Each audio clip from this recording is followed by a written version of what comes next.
Estamos de regreso en la emisión del mediodía de Libertópolis y le vamos a dar la bienvenida a nuestro invitado en este segmento, al politólogo Alan Ortiz. Alan, buenas tardes y bienvenido a Libertópolis. Muy buenas tardes, gracias por la invitación, querida Marta Yolanda. Un gusto estar con ustedes. Gracias, Alan.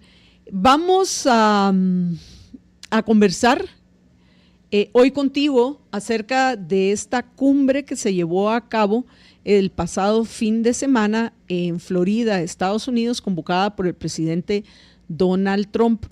En principio, antes de que entremos a analizarla, Alan, por favor, explícale a nuestra comunidad, a la comunidad de Libertópolis y a nuestra audiencia en general, de qué trató esta cumbre.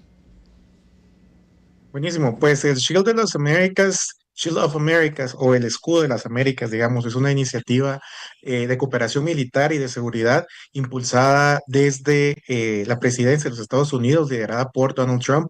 Justamente, como bien dices, se acaba de hacer pública este inicio de esta coalición, en donde justamente lo que se busca es remarcar un posicionamiento y también restablecer y poder mejorar las condiciones de poder compartir información, en este caso inteligencia, así como poder generar una estrategia robusta de cara al combate del narcotráfico. Creo que uno de los puntos más importantes que tal vez se puede platicar o que fue de los detonantes más interesantes es justamente la producción y el uso de fentanilo dentro de justamente las Américas. Y yo creo que, dicho sea de paso, y todavía lo vamos a ir platicando un poco dentro del desarrollo del programa, desde la Guerra Fría no podíamos encontrar una visión o una estrategia más contundente para el hemisferio, liderada justamente por los Estados Unidos. Entonces, pues en resumen, es justamente esta iniciativa, es esta coalición regional para poder combatir los cárteles de droga y las redes criminales transnacionales que operan en América. Precisamente hoy, Alan, el presidente de Estados Unidos levantó el embargo que había a la compra de armas entre aquellos a los que les levantó esta prohibición de comprar armas en Estados Unidos. Es Guatemala. ¿Podrías tú explicarles también a nuestra audiencia qué implica y por qué existía este embargo? Pues justamente establecidos desde el Departamento de Estado, liderado por Marco Rubio, en donde lo que se busca es fortalecer, no solamente de palabras o de maneras estratégicas con algún tipo de embargos también de impuestos, sino también de manera real, ¿verdad? Es decir, con armamento, con poder establecer estas rutas, ya justamente el presidente Trump anunciaba o declaraba que identificaron dentro del sistema de inteligencia estadounidense a México como el epicentro de todos estos proyectos, digamos, criminales, ¿cierto? Que no solamente operan al margen de la institucionalidad mexicana, sino que incluso cooperan o son ya los protagonistas, los tomadores de decisiones dentro de la institución pública por parte de México. Y justamente es muy evidente o es muy lógico pensar que tanto Guatemala como los países del Triángulo Norte, si recordamos justamente Salvador, Honduras, pues conforman este espacio estratégico para poder llevar a cabo esta guerra o este último escudo, podríamos decir, un recurso para poder definir o para poder detener el trasiego de drogas. Es una cosa interesante el sentido de que Guatemala sí participó y nos representó en la primera parte de esta convocatoria que hizo el gobierno de Estados Unidos el fin de semana para hablar de estos temas y hablar de esta propuesta del Escudo de América. Participó en la parte en la cual nos representó el ministro de la Defensa, Henry Sanz. Quien no estuvo invitado a la cumbre de los jefes de Estado fue el presidente Bernardo Arévalo. Tampoco fue invitada Claudia Sheinbaum. Esa en cierta forma me llamó la atención. Quisiera escuchar qué pensás de por qué no fue invitada Claudia Sheinbaum. Y también que elucubremos, porque vamos a elucubrar, de cuáles fueron los motivos por los cuales no se invitó a Bernardo Arévalo, porque de Centroamérica los únicos que no fueron invitados fueron Bernardo Arévalo y Daniel Ortega y Rosario Murillo en Nicaragua. De ahí estuvieron invitados todos. De Sudamérica no estuvieron invitados Petro, Boric, pero sí hubo representación de Chile, porque estuvo el presidente electo de Chile. No estuvo invitado Uruguay, no estuvo invitado Díaz-Canel de Cuba,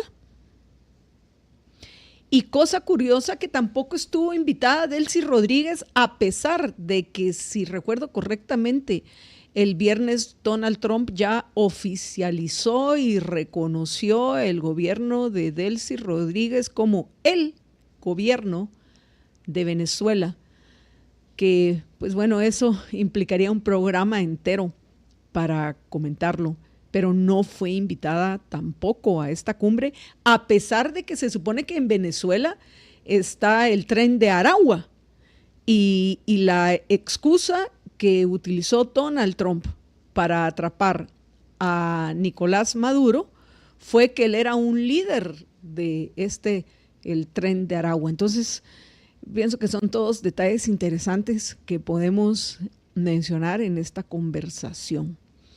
Pero, regresando otra vez al primer punto, Guatemala, o el gobierno de Guatemala, estuvo invitado en una parte, en la cual, repito, participó el ministro de la Defensa, Henry Sáenz. No estuvo invitado el presidente de Guatemala a la cumbre de presidentes con Donald Trump.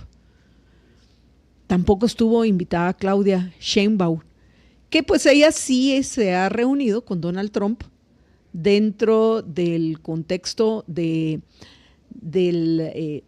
América del Norte, o sea, las reuniones que ha tenido Trump con el primer ministro de Canadá y Claudia Sheinbaum, en algunos casos solo con Claudia Sheinbaum, para hablar de la situación de América del Norte y de, por supuesto, de temas comerciales. Pero si también se lleva Donald Trump con Claudia Sheinbaum y que cada vez que habla con ella, pues solo tiene linduras y comentarios de qué linda mujer y no sé cuántas cosas más de Claudia Sheinbaum, ¿por qué pensás que no estuvo invitada a la cumbre de los presidentes? A diferencia de la primera parte que vamos a hacer, que es la práctica, que los que van a hacer las cosas participaron en esta reunión. Buenísimo. Pues yo creo que hay que tomar en consideración tres factores. El primero es justamente, como bien apuntas, Marta Yolanda, es la institucionalidad. Es decir, la coalición justamente lo que busca es la defensa y, digamos, en este caso de Estados Unidos, y el combate directo al narcotráfico y, por supuesto, el crimen organizado en la región. La institucionalidad es clave para poder establecer estos caminos. Como bien decías, la institucionalidad guatemalteca, en el caso de la defensa, pues participa dentro de esta lógica estratégica e incluso, podríamos decir, debe ser tomada en consideración desde un punto de vista institucional y estratégico de defensa y del combate.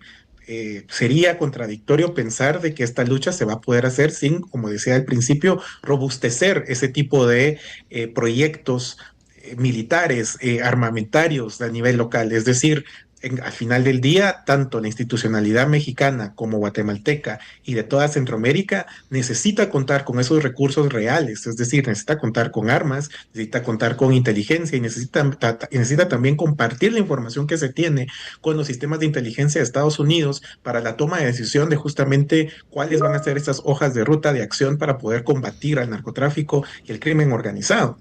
Dicho sea eso, creo que un segundo factor que es importante tomar en consideración es el factor político.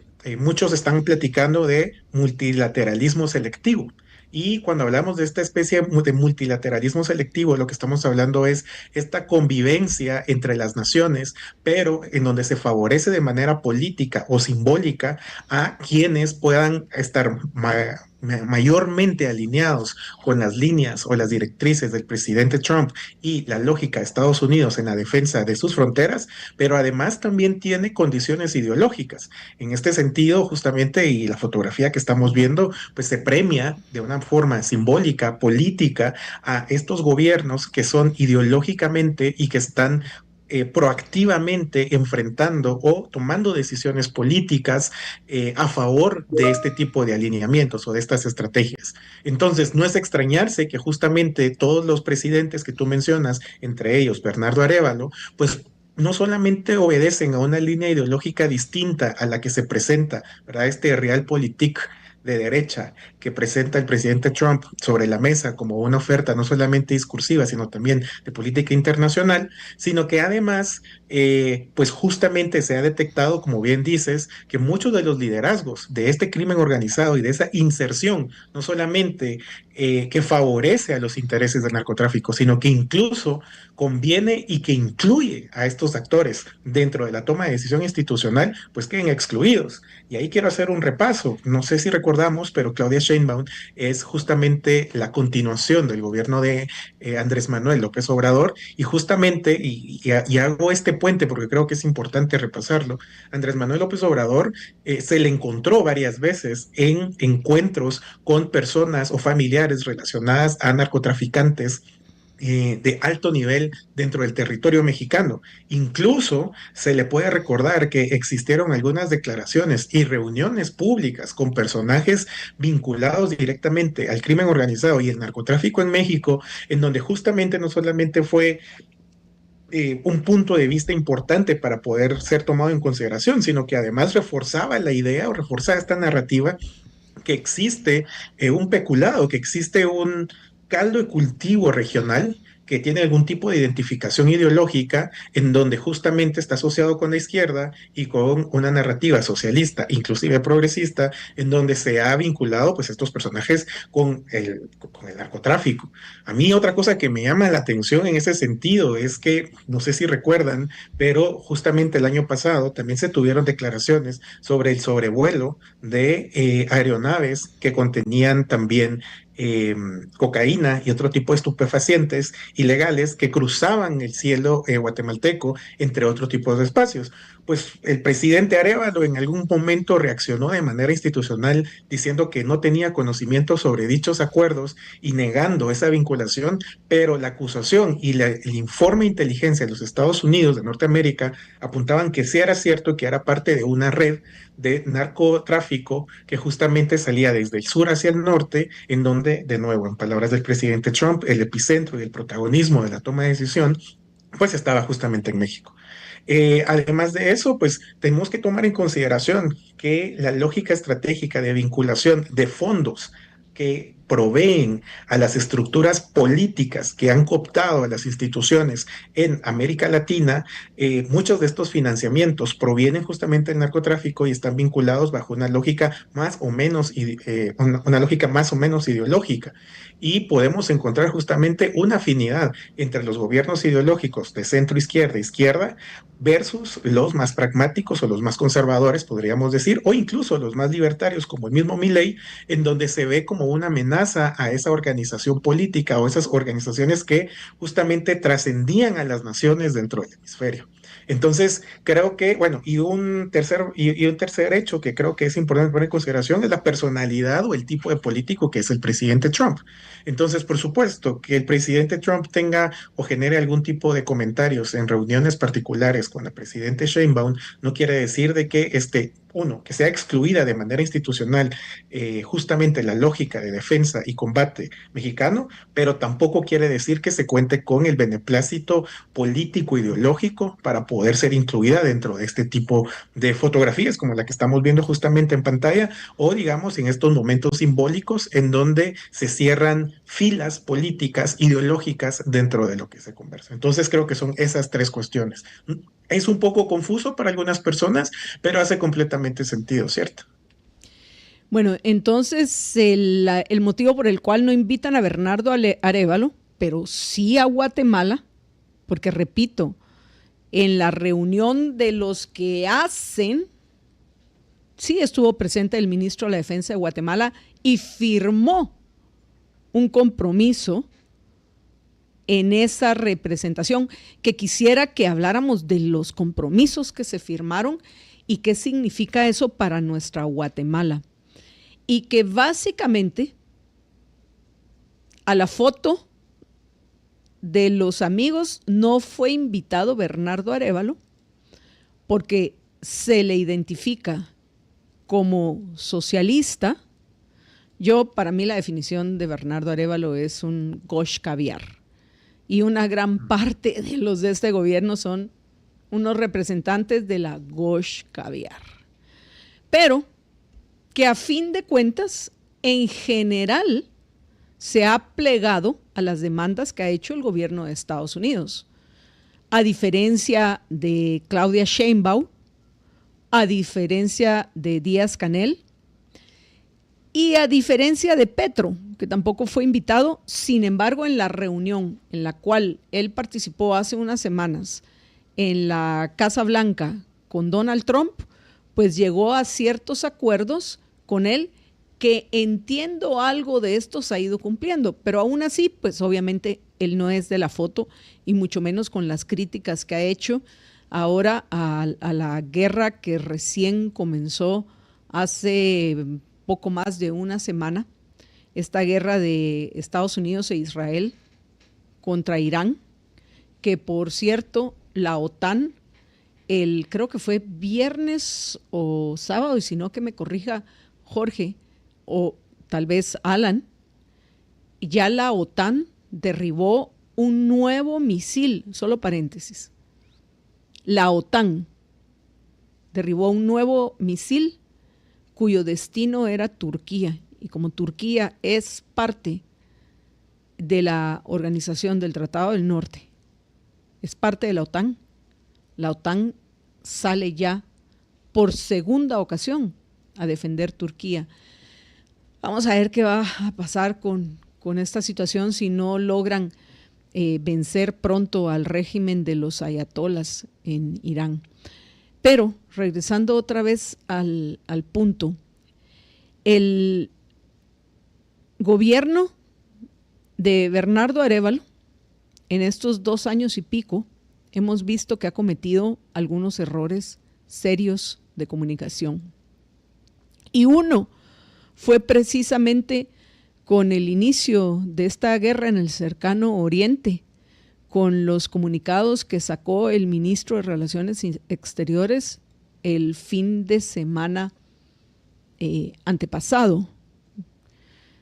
¿Pensás o podríamos pensar que si no fuera por esas contradicciones en las cuales ha entrado el gobierno de Bernardo Arévalo, tal vez habría habido alguna posibilidad de que lo invitaran como un centro? Veamos, es centro que ambivalente, pero es un presidente del centro, vamos a decirle. Porque, repito, al final mucho comunicado sacará el ministro de Relaciones Exteriores, pero al final se te han terminado plegando a la voluntad del gobierno de Donald Trump. ¿Y qué consecuencias considerás que, más allá de que no estuvo en la foto, qué consecuencias puede tener en Guatemala el que no haya sido invitado el presidente a la reunión con Donald Trump? Alan. No, el valor simbólico de ser parte de justamente el lanzamiento de esta coalición es importante dentro del contexto narrativo político de la coyuntura. Es decir, yo no puedo pensar en un momento más contundente en donde la estrategia de Estados Unidos sea tan proactivamente establecida y tan contundente desde la Guerra Fría, en donde existían bandos, ¿cierto? Creo que estamos viendo justamente el renacimiento de estos bandos y un tipo de lógica de multilateralismo selectivo, en donde, por supuesto, no es una cuestión en donde no vayan a haber relaciones internacionales o en donde se vaya a cortar la relación institucional entre los países. como bien apuntas, son los miembros y los encargados quienes hacen, es decir, quienes van a poner las manos a trabajar y a las instituciones a trabajar para que se alineen con la estrategia de la coalición, en este caso, que su trabajo es hacer que tanto la información de inteligencia pueda ser compartida de manera correcta, que se pueda robustecer y que se pueda responder de manera militar y que se puedan establecer también esos criterios, esos parámetros, no solamente de información, sino de acción concreta, pues por supuesto que no pueden quedar fuera de la mesa. Sin embargo, el valor simbólico político de ser parte del club de amigos, como bien dijiste, de ser parte de la foto, pues justamente pareciera que es un castigo, ¿cierto? Y es un castigo para quienes no son contundentes y para quienes no tienen un bando. Pareciera ser justamente que estamos viendo el renacimiento de un America First, ¿verdad? Un primero Estados Unidos, en donde justamente esta lógica de amigo y tal vez no enemigo, pero no amigo, ¿cierto? Pues empieza a construir una lógica excluyente que eventualmente va a empezar o ya inició a beneficiar a un ala, creo yo, más que ideológica, ¿verdad? Porque digamos, sí, del centro a la derecha pareciera que todo está funcionando, pero además de eso existen razones concretas, acciones concretas por parte de Nayib Bukele, por parte de Milei en otros países que reafirman un posicionamiento y una postura y una lógica concreta de alineación con estos intereses, pues pareciera ser que el presidente Arevalo pues no es parte de la foto y no lo será.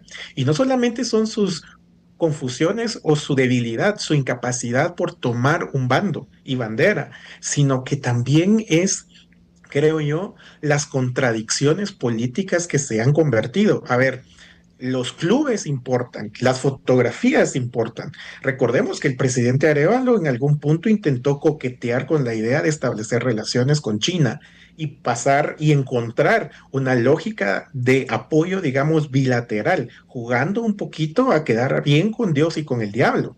Entonces, en el Realpolitik, que parece que es la lógica que presenta el presidente Trump, esto no es suficiente para poder establecer una correlación política de apoyo, en este caso, al menos dentro de la foto, que le permita al presidente Arevalo navegar con éxito. Segundo, recordemos que hay miembros de su gabinete. Hay ministros que son parte de organizaciones políticas en donde participan presidentes y desde donde se articulan principios, digamos que disfrazados de lógicas ideológicas socialistas, también se articulan principios, intereses, pero ¿por qué no decirlo? Recursos económicos, humanos y de información. Se comparte inteligencia y se toman decisiones conjuntas por un grupo de presidentes, por un grupo de funcionarios a nivel del hemisferio, a nivel del hemisferio, en donde bajo una lógica o bajo una identificación ideológica, pues también podemos decir que se presume existe presencia y participación del narcotráfico. Entonces, digamos, no solamente es una cuestión de lo que se define de manera ideológica o de lo que se intenta no decir. El presidente Arevalo, creo yo, intenta jugar a quedar bien con Dios y con el diablo y un poquito a jugar a esta independencia. Pero lo que nos están recordando acá es que existe una estrategia, existe un plan y que al final del día las decisiones, si parece que son confusas, entonces no son decisiones porque no son contundentes y que justamente es la falta de esa decisión o el intentar jugar a ese gris, pues no solamente lo va a dejar a él fuera de la foto, sino que eventualmente pues puede llegar a tener consideraciones más pragmáticas en donde la institucionalidad guatemalteca, es decir, quienes hacen, se alineen con esta estrategia, más el presidente probablemente solo no se oponga, no por eso va a estar a favor o informado de lo que está sucediendo. Y eso, creo yo, sí debilita la imagen del presidente de Guatemala, no solamente dentro de esta foto, sino que de manera práctica dentro de la institucionalidad y también dentro del hemisferio. Guatemala, pues tiene al final del día un espacio geográfico bastante relevante dentro de esta discusión. Pero si nosotros no logramos ser liderados o esa presencia discursiva, esa decisión política no se convierte en una comunicación efectiva a favor o alineada con algunos intereses de Estado guatemalteco que pueden o no coincidir o que deberían coincidir de alguna forma en la lucha del narcotráfico con la de Estados Unidos, pues se debilita esa imagen a nivel regional, ¿cierto? Hay dos cosas prácticas que a mí me preocupan con esta situación y por eso me quiero ocupar, dejar de preocuparme y ocuparme en este tema. Primero, ¿podrá tener alguna consecuencia en la negociación comercial? Me refiero a los temas de los aranceles en Estados Unidos, porque la semana pasada, menos mal que yo sepa, todavía no han cumplido esa amenaza, pero salió el secretario del Tesoro de Estados Unidos diciendo, esta semana sí aumentamos los aranceles al 15%. Pues no, sigue vigente todavía, por lo menos hasta ahorita, sigue vigente el 10%, con la salvedad de que en 150 días, a partir de que fueron promulgados, tienen que ser refrendados por el Congreso, esos aranceles. Y Guatemala, a pesar de que ya el acuerdo que anunciaron con bombas y platillos a finales del año pasado, ya fue publicado por el gobierno de Estados Unidos. El gobierno de Guatemala no hay forma que lo publique. O sea, ni siquiera tenemos todavía esa certeza y estamos ya hoy a 9 de marzo, Alan, y no se ha publicado este acuerdo. Entonces, mi primera pregunta es, y espero que la respuesta sea no, pero hay que mencionarlo. Mi primera duda práctica, voy a decir, tiene que ver con el tema comercial en nuestro país. Y segundo, con las elecciones. ¿Va a influir en las próximas elecciones? ¿Y cómo lo influiría el hecho de que Bernardo Arévalo no sea invitado a este tipo de reuniones con el presidente Donald Trump? Porque probablemente esta va a ser una de varias más que va a ser en los 2 años que le quedan de gobierno en Estados Unidos a Trump. ¿Qué pensás?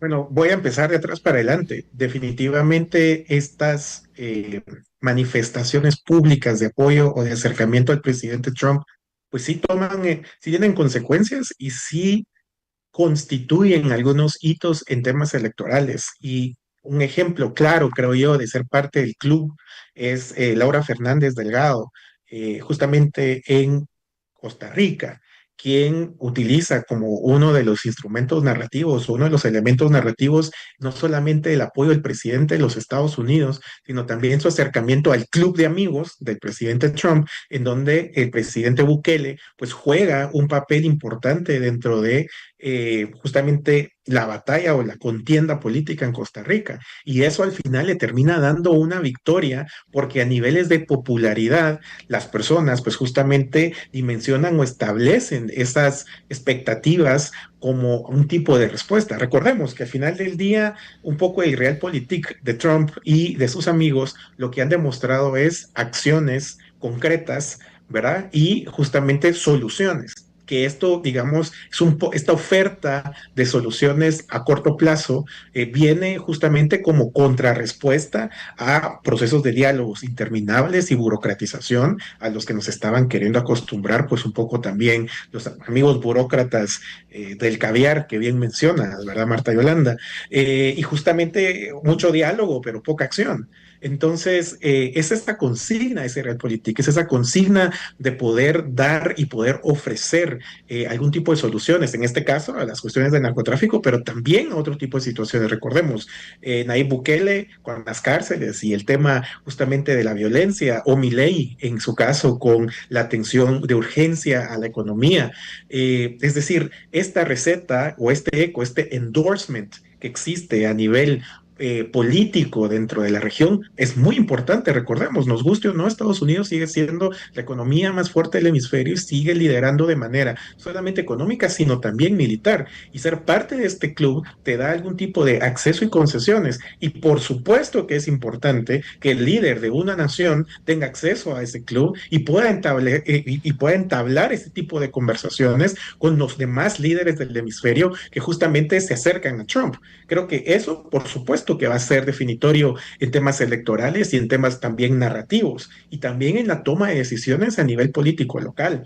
Está el caso de Costa Rica, está el caso de Honduras también. Si recordamos, es también un mensaje del presidente Trump y también es un mensaje de Rubio, quienes le dan ese endorsement al presidente electo y al procedimiento. No dejemos de lado el tema de Venezuela, como bien mencionabas. Existe un eco, una caja de resonancia que es definitoria dentro de esas acciones. Y de nuevo, no solamente son acciones narrativas, se resume en decisiones políticas reales, democráticas al final del día, que responden a una agenda y un hartazgo de estas burocratizaciones interminables de la izquierda, ¿verdad? Y de estos diálogos interminables que terminaban por, digamos, establecer narrativas de mucho conflicto. Solo quiero terminar con eso, me parece importante, pero recordemos el tema de, ¿es alguien que pertenece a una mar un delincuente o es una víctima, cierto? Pues probablemente algún tipo de atención psicológica o de apoyo se le puede dar, pero siendo reales, pero a ver, siendo realistas, esta persona está generando un daño a la sociedad y para eso, en teoría, podría utilizarse el Estado para poder generar un poco de orden y garantizar nuestro derecho a la propiedad privada, por ejemplo. Pero esto, ¿verdad? Esta discusión creo que llega justamente a este término y es esa caja de resonancia, es ese eco de resultados el que puede ser determinante para elecciones y decisiones políticas en el hemisferio. Y segundo, tratando de entrelazar ambas preguntas, justamente esas decisiones y ese acceso, poder entablar esas conversaciones con los líderes, en este caso del hemisferio, justamente teniendo al frente al presidente Trump, pues por supuesto creo yo que puede llegar a tener algún tipo de consecuencias en términos de acuerdos económicos que se tienen entre Estados Unidos y Guatemala. Recordemos que una de las declaraciones es de que no solamente los gastos deben ser compartidos dentro de la coalición, sino que además de eso, uno de los instrumentos de presión dentro del Realpolitik que se está presentando es sanciones arancelarias a quienes no logren establecer o no logren alinear sus intereses dentro de la estrategia de combate al narcotráfico y al crimen organizado. Entonces, esto es una presencia real. Aún así, la institucionalidad debe de formarse, ¿no? Entonces, digamos, el presidente Arévalo queda un poco como alguien que firma y aplaude, ¿cierto? Pero que no es uno de los protagonistas dentro del show, no está invitado al escenario a dar justamente ese gran primer paso. Eso, por supuesto, lo que podemos decir o lo que podemos prever es que probablemente la comunicación no está establecida al 100% o no es del 100% efectiva. Y eso también abre la puerta a que muchos otros intermediarios pues den sus propias interpretaciones y de alguna manera se puedan limitar a algunos acuerdos que ya se tenían previstos. Nos quedan pocos minutos para terminar, Alan, y ya que tenemos en pantalla la foto, le voy a pedir a Alex que nos la amplíe, la foto donde están posando, no donde está firmando Trump, la foto donde están posando los presidentes, si la podemos ampliar, porque pienso que esta es una imagen que nos dice mucho. Por cierto, me preguntan que la señora de blanco, ¿quién es? Según entiendo yo, es la presidenta de Trinidad y Tobago. Entiendo que también estaba invitada la presidenta electa de Costa Rica, pero no veo a ninguna otra mujer. Pero yo entiendo que es la presidenta de Trinidad y Tobago. Pero lo que me llama la atención es que parece que la cumbre la presidió Nayib Bukele. Miren esa foto. Él sonriendo, viendo para enfrente y Donald Trump viéndolo con mucho amor a Nayib Bukele. Y en el centro de ellos dos, muerto de la risa Milei. Esa es, me parece, una imagen memorable de esta reunión. Pero si te das cuenta, el centro de la foto, y repito, en política la apariencia es importantísima. Y ahí, en el centro, literalmente están Bukele y Donald Trump. Al lado de Bukele hay 3 presidentes. Al lado de Donald Trump hay 3 presidentes. En el centro, bueno, podríamos decir que en el centro está Milei. Pero los que están en el centro de la primera fila son Bukele y Donald Trump. Entonces, sí pienso que Bukele, y no estoy yo aquí defendiendo lo indefendible, que es una dictadura como la que pues lamentablemente se está imponiendo en El Salvador, que esa es una discusión ética para otro día, sino una cuestión, y voy a utilizar el término pragmático. ¿Qué pensás de esta imagen, Alan?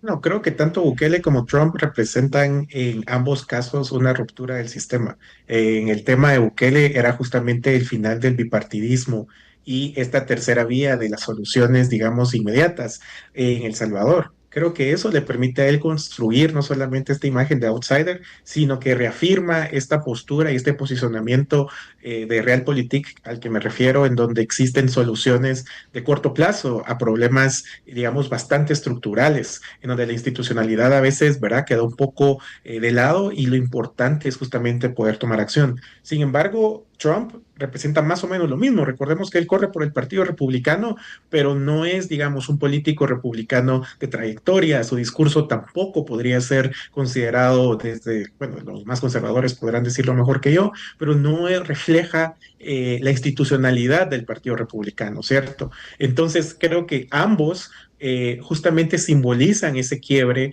de esa tradición política preestablecida y justamente el nacimiento de este nuevo orden y esta proyección política que se tiene en el hemisferio. Milei, digamos, es un poco de eso también, pero con la parte económica. Pero, digamos, los tres participantes, justamente que bien mencionas, están al centro, alrededor de quienes gravita la imagen de poder, pues justamente representan esa consigna del inicio de un nuevo ciclo político, del rompimiento de las estructuras políticas establecidas, el establishment, ¿no? Y justamente una lógica de hacer política que responde a intereses y a soluciones de corto plazo y que le permiten a la gente también respirar un poco de la polarización que el sistema que se había establecido antes que ellos estaba profundizando y que estaba terminando con cualquier tipo de viabilidad política inmediata. Alan, tenemos que terminar ya, así que rápidamente me mandan una pregunta, a quien quiera que la haya enviado, pues le vamos a responder, o le va a responder Alan antes de que terminemos, que les extraña que hayan invitado a Chávez de Costa Rica. Repito, a mí me extraña que no está la presidenta electa, porque Sí. estaba incluida entre la lista de las invitadas. Pero, ¿qué pensás de la invitación a Chávez? De Costa Bueno, Rica. digamos, bueno, Costa Rica, pues justamente lo que está presentando y como bien les estaba comentando un poco dentro de la campaña política, Nayib Bukele juega un rol bastante definitorio en términos narrativos y de apoyo, digamos, a nivel popular. Tanto el país en este momento con el presidente actual como con la presidenta entrante, el presidente electa, pues constituyen, digamos, una lógica de continuidad a sus relaciones con Estados Unidos, que en este caso, digamos, deberían de alinearse o se alinean más bien de una manera más frontal y más decisoria, digo yo, versus a lo que el presidente Arevalo puede ofrecer. Como bien decíamos, se prefiere dentro de esta estrategia un país con algún tipo de continuidad en donde hay respuestas pues, más contundentes a favor de la estrategia estadounidense que países que juegan o posturas políticas de líderes de los países que juegan a quedar bien con Dios y con el diablo. Alan, nuevamente, gracias por acompañarnos y hasta la próxima. A ustedes, muchas gracias. Con provecho.